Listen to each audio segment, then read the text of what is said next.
On the Pro Forum, I figured I'd give everybody a little bit of a quick Photoshop talk today. One of the most popular ever downloaded actions on the Pro Forum is called Perfect Soft, so I've included that action in this thread just to for all the new people who've been coming into the Pro Forum lately. You may not have found this Perfect Soft action.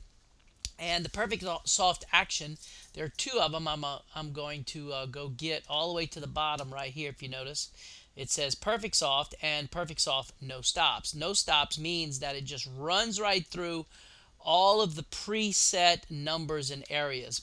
The one I use is called Perfect Soft, and it'll stop at specific points along the way, and it asks you to do things. So I'm going to demonstrate the way I use it, but there have been some people who love the default and they want it just to run through all preset up. You can experiment it with it and just go from there. I am going to delete this action right now. I'm going to take it and trash it right there and show you, first of all, how to load an action. You open up your Actions palette, wherever that is. If you don't know where it is, just go Window, Actions right here. Open your Actions palette, click this little down facing arrow, and then go to Load Action. Now, wherever you downloaded this action on the Pro Forum, whenever you downloaded it, you had to put it somewhere. So I stuck it on my desktop. And see right here, perfectsoft.atn. Click that, and you click Open. And boom, just like that, it's now loaded into your Actions palette. Now, if you don't quit Photoshop, if Photoshop suddenly crashes on you, that action is going to disappear. So if you want, go File, quit. Well, in Mac, it's under Photoshop. Photoshop, quit Photoshop, or in Windows, File, quit Photoshop. That is going to lock that action into your Actions palette. But I'm going to go ahead and run this action at this point just to show you all the different steps, one after the other. So I'm going to click it. And first thing it wants to do, if you haven't already pre-saved this image, it asks you to save the image. Now, this is a step that you can get rid of if you want in your own world. But I do this because for some unknown reason, I think it has something to do with my video card. At this point, if Photoshop is going to crash, at this point is where it crashes. So I'll put a save in here just like this so that if it crashes, I've saved my work to this point, so I don't actually lose anything. So it's kind of a built-in little safety feature. So you must have Portraiture from Imagenomics for this action to work all the way through. And you can get that from imagenomic.com, and it's called Portraiture.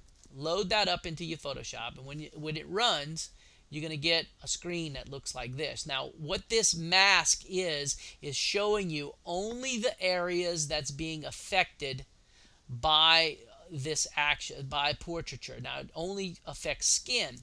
Now, there's a white mask, so now all the white areas is not being affected, and then there's none where you just see the picture. Now, I like the black mask. I find it gives me a better look. I take the little plus sign right here, and I click underneath the eyes so that I make sure I'm just touching skin. Then I click OK. The action runs, and it puts this little bit of softness on the skin. I'm going to zoom in so you can see what I'm talking about.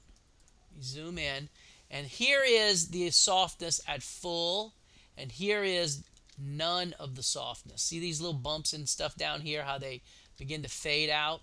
So you have to decide at what level of softness you want. I usually like it somewhere in the 50-60 range is what I like. Let me back off. So that's why I put a stop in right here so that you can fade in the amount of softness that you want.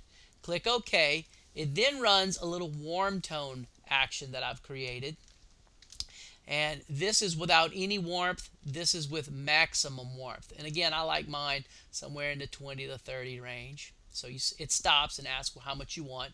Click OK. It then runs a snap action that I've created. Here's no snap. Here's maximum snap. Looking very, I don't know, topaz-y like. But I, again, like mine somewhere in the 20-30 range, somewhere in right here. Click OK. It then runs levels. Now, what I like to do at this point is hold down my Alt key or Option key, depending on what platform you're running, and then take the left-hand slider. Everything's going to go white.